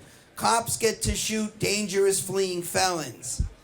We have less ability to discharge legal duties to stop people. We can make a citizen's arrest in Arizona. I don't recommend you do it because there's a lot of if you're wrong, you don't have the same types of immunities and protections that cops have, prosecutors have, and absolutely judges have. They have something called absolute immunity. I don't think anybody should have immunity. I don't know why Pfizer's got immunity. I don't know why the cops have limited immunities, or the prosecutor, or the judge, but they do. The king protects the king's men. They don't protect you. You have liability, and you don't have any liability insurance. So don't go making citizens arrests, just call the cops. All right, any other questions on anything I've covered so far? Another question. As I've aged, I've become much weaker. And say, if I'm going up against a 20-year-old person, and they say, well, you got to do an equal fight. I can't get an equal fight with a 20-year-old guy? And when is it, how much of a beating you have to take before you pull out the gun? It's an excellent question. And the answer to your question is it's one of the factors we look at in terms of whether or not you were at risk of a serious physical injury or death. So imagine you have a condition that if somebody punches you in the face, this could cause a risk of death. Help yourself, anything you want, brother. This could cause a risk of injury or death. You can't get punched in the face. A punch in the face, an ordinary punch in the face for you is a risk of death or serious physical injury. You get to repel the attack. Now, you should always use the least amount of force as necessary. And you still have to convince a jury of this, right? So again, I always come back to, there is no duty to retreat. But if you can safely, you should. You should retreat and avoid the problem, because although I think the system isn't nearly as bad as people think it is, it's also not perfect. And we get things wrong sometimes. So I've got other material I can talk about, or I can just answer questions, whatever you guys prefer. Other questions? You read a lot about a situation where a guy is trapped in a riot inside his car. And then at what point can you defend yourself? I mean, can you drive out of it? Does the guy have to break the window before you can defend yourself? These are all hard questions. How can you act when you're trapped in the middle of a riot? What's reasonable? Again, the whole thing turns on, is what you did, considering the threat, reasonable? And it's a tough environment to figure out that right now, right? Because there's a lot of political things going on. There's a lot of political correctness. There's this, that, and the next thing. But at the end of the day, whatever you do will be judged by the reasonableness standard. So if people are banging on your window and you pull out a firearm and start blowing people away, you can make an argument that I had no choice. But if, at the end of the day, it's going to be for the jury to determine whether that was a reasonable thing for you to do. If it was, then you're okay. If it wasn't, you committed a pretty serious crime. So there's no bright line, right or wrong answers here, which is why I always take the position it's best to avoid these situations and not have to get us into a situation where you're making the tough call. Let me just say here before I conclude, I may say a few other things. I didn't say too much about this Attorneys on Retainer program. If you're a gun guy in this state and you're not signed up on this program for $25 a month, you're making a huge mistake. Think $25 a month. If I get charged with any type of a crime that's a gun-related, self-defense, knife-related, self-defense, fist fight, self-defense, anything like that, we will represent you for free. No legal fees at all, even if you go through trial. But the key is you got to sign up before the problem arises, not after the problem arises. It's like buying fire insurance after your house is on fire. So $25 a month, you can get into Attorneys on Retainer. And also, you get discounts on everything else criminal. You can always opt to pay my hourly rate of $650 an hour.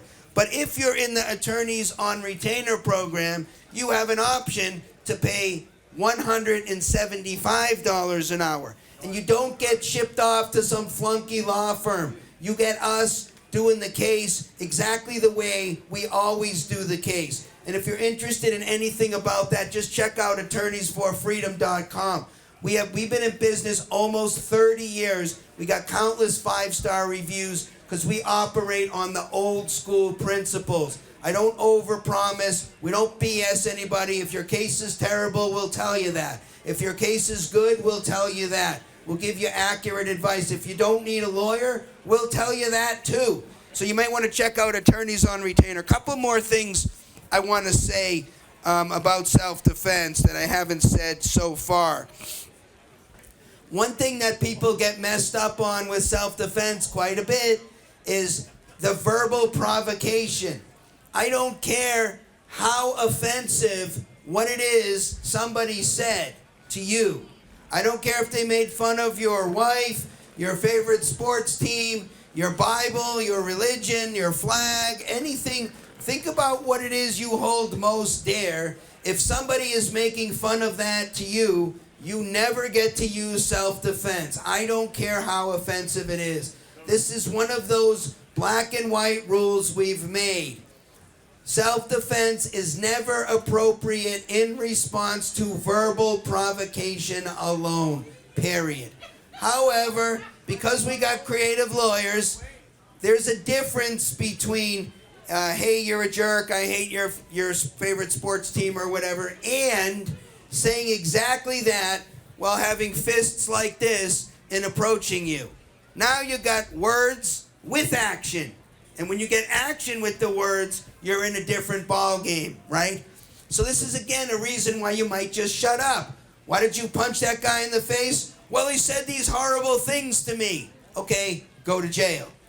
Why did you punch that guy in the face? Well, he said horrible things to me as he was approaching me with his clenched fists, and I thought he was about to punch me in the face. Okay, self-defense. Everybody see that? The importance of not making the wrong statement. I've already talked to you guys a little bit about the castle doctrine. We don't really call it that in Arizona. We say there's no legal duty to retreat.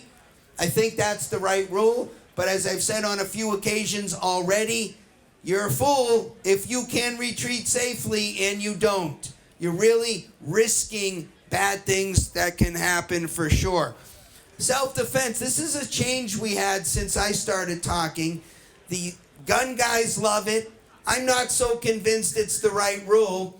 When I first started practicing, Arizona law was that self-defense is what we lawyers call an affirmative defense. What that means is, if you want to assert self-defense in your case, you got to prove it. You got a burden to prove by what we call preponderance of the evidence. Think more than 50% that you acted in self-defense. The rule in Arizona has changed. It is the same rule that they had in the Rittenhouse case. Our rule here is, if you raise self-defense as a defense, the burden is on the state or the government to prove beyond a reasonable doubt that you did not act in self-defense. And it can be hard for them to prove that. Now, do jurors really understand this very well? In my opinion, they have no idea what this means. But in legal terms, this is a significant change, because what we're asking the state to do is to prove a negative. Think Jodi Arias, a case that I commented on. I was one of the main commentators on that case here in Phoenix. Think about Jodi Arias if the defense had maybe been a tad more savvy here. Ladies and gentlemen, we know Jodi Arias lied. She gave you all these different versions of everything. But she said in one of her versions, she acted in self-defense. I don't know, I wasn't there. The question is, did the state prove beyond a reasonable doubt that Jodi Arias did not act in self-defense? How many witnesses did they call on this point? Oh, 0. We don't really know what happened. We got this victim in the shower, stabbed to death. This could have been a not guilty in the Jodi Arias case, had the jurors simply followed the law. And I don't think that would have been the right result. So anyways, sometimes we change the law because we envision all the cases where somebody is alleging self-defense, they should be let off. But I'm not sure the law ought to work that way. I don't think it's terrible if you allege self-defense if you go ahead and prove it. I mentioned 13-411 at the beginning. I'll breeze over it again really fast. This is an alternative reason you can shoot and kill another person. Let me read what it says. We call it the crime prevention statute. You can use deadly physical force to the extent, and here comes that word again, a person reasonably believes that it's immediately necessary to stop another person from committing one of the following crimes. Let me lay them out for you. Arson of an occupied structure, burglary first or second, kidnapping, manslaughter, murder, sexual conduct with a minor, even under 18, someone 17, sexual assault, child molestation, armed robbery, and certain varieties of aggravated assault. This gives you another legal theory. Unless, of course, you opened your mouth at the beginning and said, the reason I shot is because I was in fear for my life. You could throw out 411 at that point. But if you don't, we can argue that you shot another person to prevent them from committing one of these crimes. Now, this is very hard, actually. It's not quite as good as a defense as you might initially think. Because a prosecutor can argue, oh, wait a second. There was no other way for you to stop this person from committing this crime than to shoot them? There might have been another way. And if there was, they will argue that 13411 doesn't apply. Last thing I want to say here is mistake of fact. I think this is important for you to have in your head. Because if you get in a shooting and then you recognize, oops, I made a mistake. I shot the wrong person, or what I thought were the facts actually aren't the facts. There's a section, 13204, if you want to check it out. Ignorance or mistake of fact. What's going on here? What Arizona law says, and I'm sort of paraphrasing the statute here. What Arizona law says is you were mistaken about a fact. Maybe you made a reasonable mistake. Maybe you shot the Girl Scout coming in the house to deliver the Girl Scout cookies, and you thought those Girl Scout cookies were a firearm for some reason. And she came in late at night to deliver the cookies, and you came out, it was dark, and she pulled out the roll of Thin Mints, and you thought it looked like the gun of the barrel or something, and you shot and you killed. And then you turned on the light and said, oops, I think I made a huge mistake. Doesn't necessarily mean that you're going to be guilty of a crime, even though you've made a mistake. Why? Because Arizona follows something called reasonable mistake of fact, and it goes like this. If you made a reasonable mistake of fact, and under the facts as you actually believed them to be, if you would have been justified, then you have not committed a crime. You're excused from criminal liability. Why do we care about this? Why is this a good rule? Because in criminal law, we want to punish people who have bad things in their head. And you didn't have a bad thing in your head. You made a factual mistake that if you had been right about, you would have acted appropriately. How else could this play out? You might get it wrong in other ways. Imagine you're in the park and you see this beautiful woman jogging, and she just passed you and she said hello and you said hello. And then you turned to look at her and there was this guy dressed like a troublemaker, jumps out of the bushes and tackles her. And there's a fight that ensues. And you know, the magnanimous, chivalrous guy that you are, you thought, I'm not going to pull out my firearm here, but I could take this guy. And you rush over there and you get into a fight and you punch this guy in the face, and the woman runs off and says thank you, and she's gone. And then the person pulls out their badge and says, I'm an officer with an arrest warrant for this woman. She's a bad criminal and we've been looking for her for years, and you just interfered with my lawful arrest. That's a big oops. Okay, well, under reasonable mistake of fact, you might be clear from this problem. You say, look, I had reason to believe, and under the facts as I've laid them out, this was a reasonable mistake of fact.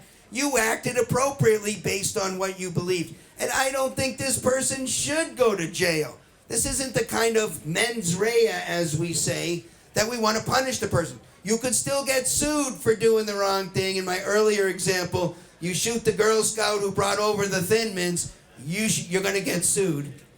We'll defend you for $175 an hour if you got AOR program, but if not, you better hope you got good homeowners insurance or something, because you're definitely going to get sued. Okay, so unless there's another question. Just the question of can I sign you here? For attorneys on retainer? Yeah, I can give you this right here. There's a bunch of information. Yeah, you can sign up online, no problem. Just go to attorneysforfreedom.com, click on the red button up at top where it says Attorneys on Retainer. Super easy, it walks you right through. $25 a month. If you get sued for anything, we'll cover you $175. You get charged with any crime, $175. Self-defense case, free. We like doing self-defense cases. If I sign today, it's effective today? Or? Today. You sign, well, actually, you got to sign today, sign the fee agreement. Mike, the answer to that's today, right? How does he do that? Okay, we got to sign. The rule is you've got to at least certify that you've watched a video that I did to make sure you understand the program. But once you've done that, we've signed off on it. You can probably take a day or two. Anything that happens after that, you're covered on. If it happened before, sorry, you're out of luck. Any other questions? 2 questions. Let's take the one over here first, and then we'll take the next one. I would like your opinion on if a minor commits a crime with a firearm, should the parents be charged with some kind of... Sounds awfully familiar. Yeah, so the answer is, it's not a function of what the minor did. It's a function of what the parents did. Were the parents reckless? What does recklessness mean? Did they consciously disregard a substantial risk? Were they aware of things like, the kid is a dangerous problem. Here's a gun. I'm going to give him access to it. If you knew all of that and you acted recklessly, and that recklessness causes harm to another person, then like any other time you act reckless, if your recklessness causes harm to another person, you're in trouble. It's like being outside and you fire your gun up into the air. You're not trying to kill somebody, but you're acting recklessly. And if somebody gets hit with that round, that discharge from your gun, you're going to get charged with voluntary manslaughter, recklessly killing another person. If you're driving drunk or you're driving high or something and you're all over the road, you're being reckless. If you kill somebody, you're going to get hit with a crime. So this all turns on, I don't know all of the little facts in that case or any hypothetical case, but if the parents were consciously aware of a risk that something bad was going to happen and they did it anyways, then yeah, under ordinary criminal liability concepts, they're held responsible for this, and I got absolutely no problem with that. You want to be a gun owner? Be responsible. There ain't no room in the law for irresponsible gun owners. It's one of the fastest ways to get in big trouble. Question? Kind of piggyback on that, and also the earlier scenario, without going through all the background, an individual is being approached 6, 7 in the morning in the dark at his home, and the assailant is only advised that the homeowner has a pistol. Already advised of what? That the homeowner is already advising the assailant that he is armed. Yeah. And the person continues to walk forward in complete darkness. The homeowner ends up firing, telling him to stop, yelling stop several times, fires into the air. The assailant takes off and is never seen again. cards. Police come and still, after 9 Thank you. months, the homeowner gets charged with felony for discharging a firearm within city limits. He doesn't know city guy. Okay, so if I understand your question correctly, homeowner gets charged for discharging a round. So you're going to argue self-defense. Question on self-defense is always going to be the same. Was that reasonable given everything? Well, to figure out if it was reasonable, is this assailant, in your example, presenting an imminent threat of death or serious injury? If they are, then you acted just fine, no problem. But if they were just some punk kid who broke into the house to graffiti something or whatever, and they presented no threat of death or serious physical injury, and using your gun's going to probably be a problem. Now, you might be able to fit that under 13411 and say, hey, this is a burglary, and it was the only way for me to stop the burglary. But on the other hand, the prosecutor will say, well, was it the only way? Could you have tackled this kid? I mean, if you change the facts and circumstances, say this is a bigger person or something like that. That's why the facts, the little dinky facts in these examples can be the difference between go free or spend the rest of your life in prison. Which is why I say you got to be very, very careful. But use the rule that I laid out earlier, which is expect that you're going to be prosecuted, right?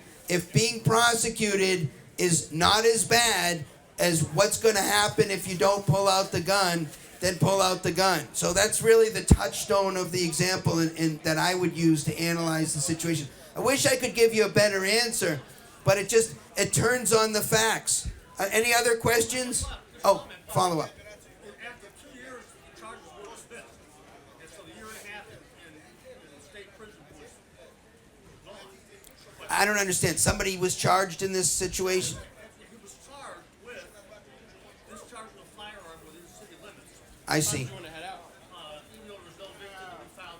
Well, so what they decided was this wasn't self-defense, and since it wasn't self-defense, the person discharged a firearm in city limits, which, by the way, can be a negligent discharge. So people don't understand this, and I get some heat from you guys because I always recommend that in most cases, don't carry with a round in the chamber. And all the tactical guys say, well, now you're at a disadvantage, you got to load the thing. I get that, but the most common reason somebody comes into my office who's not a bad guy is because they had an accidental discharge. This is by far the most common reason people get into my office on gun crimes. And let me tell you how it happens. It almost always happens when somebody's cleaning their firearm. They forget they leave one in the chamber. And if it discharges, even in your home, even just a total accident, no drugs, no alcohol, none of that involved, this is a mandatory prison. Yeah, you heard me say it. Mandatory prison case. We get these all the time where people discharge in their home. The police are called because either the neighbor heard it or, shockingly, somebody who discharged it called the police on themselves. Say, look, I was not sure what I was supposed to do here. I called the cops just to let you know I had an accidental discharge. The cops come to the house. They see the hole in the wall. The person says, yeah, it was just an accident. I was doing this and that, and the thing went off.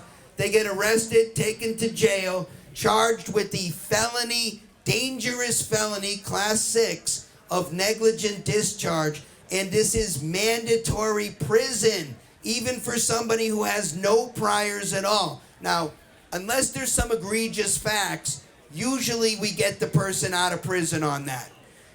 Often we get them out of jail, and also often we get them out in a way where they don't even have a felony on their record. But those are hard fights. They don't give that up right away. Question? In this case, the fireman, the homeowner, shut up. When the police showed up, he didn't answer any questions of any kind because we had this guy called Marc Victor who was listening. We hope so. But he still got charged, right? He still got charged. Well, yeah, but eventually it went away. Yeah, it's important to know that just because you just shut up doesn't mean you won't get charged, right? They come into the house, you're the only person there, there's a hole in the wall, the gun's on the ground, they might still charge you. But see, maybe because he didn't open his mouth, right? If he had said, I'm the person who shot the gun, if he just shut up, maybe there's enough of a question about could have been someone else who left, which is what I would have argued in that case. Prove it was my guy. How do you know someone didn't shoot it and leave or whatever? This is a great example of a case that if you open your mouth, you make my job harder. You keep your mouth shut, you walk on the case, you get charged, they can't prove it, they dump the case. This happens fairly frequently. I will tell you this, many, many times they don't want to just dump the case. You got to fight them for a couple years. We push them and push them and push them, and then they give you the plea, the first plea, where they want you to take it. You reject that. They give you a better plea. I've had cases where we've rejected even that, and they've eventually dismissed. Sometimes they do on the eve of trial. But you got to be sure you got a really strong case if you're going to be in that situation, because the policy at the county attorney's office is we're going to make you the very best plea you're ever going to get right at the beginning of the case. So if you don't take it, it's gone. And sometimes they play hardball where they say, look, the plea's going to expire and we're not going to give you time to do interviews. We're not going to get all the lab tests back. You're not going to get this, that, and the next thing. So you got to make a quick, tight decision. This all flows from the idea that you do not have a constitutional right or any other right to a plea.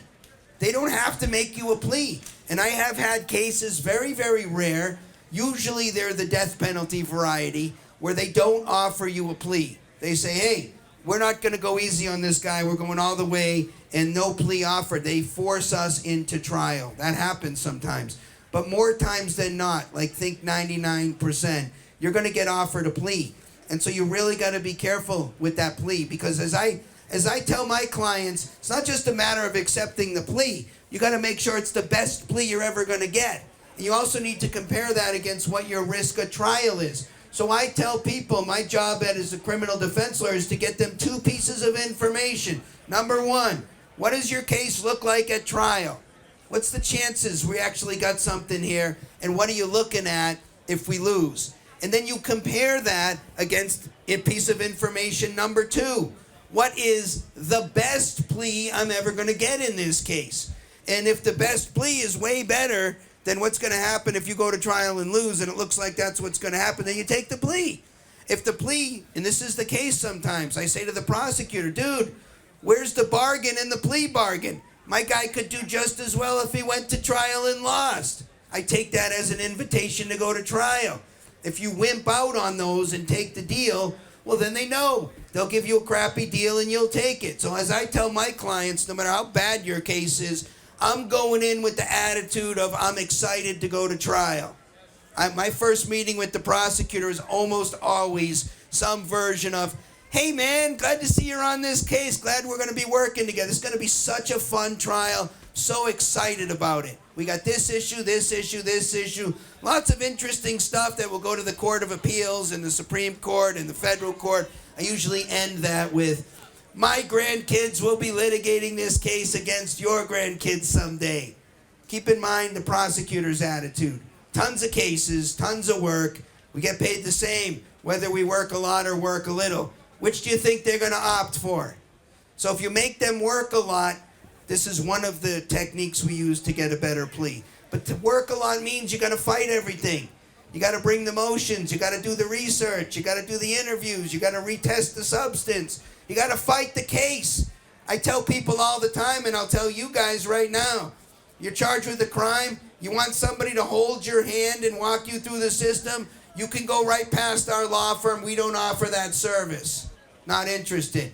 You want someone to get in there and fight your case and beat the thing up and bring creative arguments. And there's lots of room to bring creative arguments. You guys may forget, we got a whole Arizona Constitution that's got all kinds of protections in there that haven't been litigated.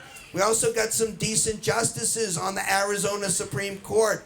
One of them, a friend of mine, Clint Bolick. I've known him for years. He's a justice on the court in Arizona. He's interested in interpreting the Arizona Constitution, maybe in a way that affords more protection than the federal Constitution. But if we don't litigate this stuff, because even if they repealed the Second Amendment, imagine the forces of evil repeal Amendment number 2. Yeah, imagine they just repeal the Second Amendment. This won't matter to us in Arizona as long as we interpret our gun provisions in the Constitution to mean the same thing as the Second Amendment or better. No problem. We have more protection under state law, depending on how the Constitution is interpreted, than under federal law. Does that make sense? So you got to fight these cases. That's what we do. We're activists at our firm. This isn't just a name, Attorneys for Freedom. Every single lawyer at our firm is only eligible for hire if they sign something we call the Live and Let Live Pledge, which means they've agreed with a pretty hardcore pro-freedom statement, not just on the gun issue. We're not pro-gun lawyers. We're pro-freedom lawyers. That makes us pro-gun lawyers, right? We're pro-gun because we're pro-freedom. It's a different attitude about things. Anyway, some of you weren't here at the beginning. I'm going to end it now, but I want to just remind you, if you're pissed off with how things are going in the world, and I know you are, because you like the R's or the D's, have you figured out that they're both running us into the ground? It's time for something new. It's called Live and Let Live. There is a global movement afoot right now, already with about 10 chapters in Africa, lots of different chapters in Europe, chapters in Canada, chapters in the US. Australia hasn't even kicked off yet. Go to liveandletlive.org and be part of the solution. We need reasonable people to stand up and say, you know what? Enough is enough. If you want freedom, the price of it is you don't just get to live. You got to let other people live too, even if they live in ways you don't like. that you find immoral or unhealthy or unwise. So what? If it doesn't affect you, let them live their lives. If you can get on board with that message, you can be part of the solution and be for freedom and be for peace. So get involved. Just go to liveandletlive.org. Check it out if you like what's there. Join the damn movement. Be part of the solution. Okay, so my name's Marc Victor. I got up here cards. There's information on attorneys on retainer. These things are really cool. It's the best prop we ever came up with. Put your registration and proof of insurance right here. Everything, including that statement I wrote, that includes the fun 9th Amendment, is in there as well.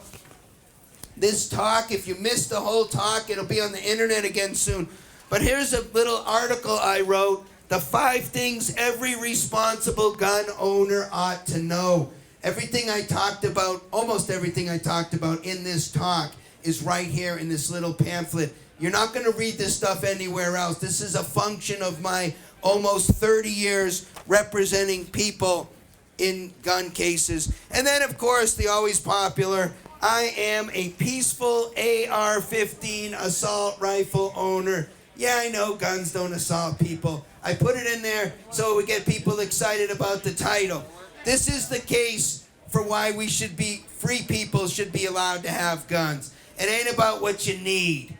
I don't need anything. It's about what I want. And I'm an American, and I shouldn't have to justify a need for an AR-15. I served in the United States Marine Corps. It's what I'm most familiar with. Semper Fi, brother. It's the weapon I know the best. It's the weapon I'm the most comfortable with. Why should I have to convince anybody that I need such a weapon? That's what freedom is about. You can have whatever you can peacefully acquire and peacefully keep that doesn't present substantial risks to other person. How simple is that? Hey, thanks for your attention, everybody. I'll hang around for questions.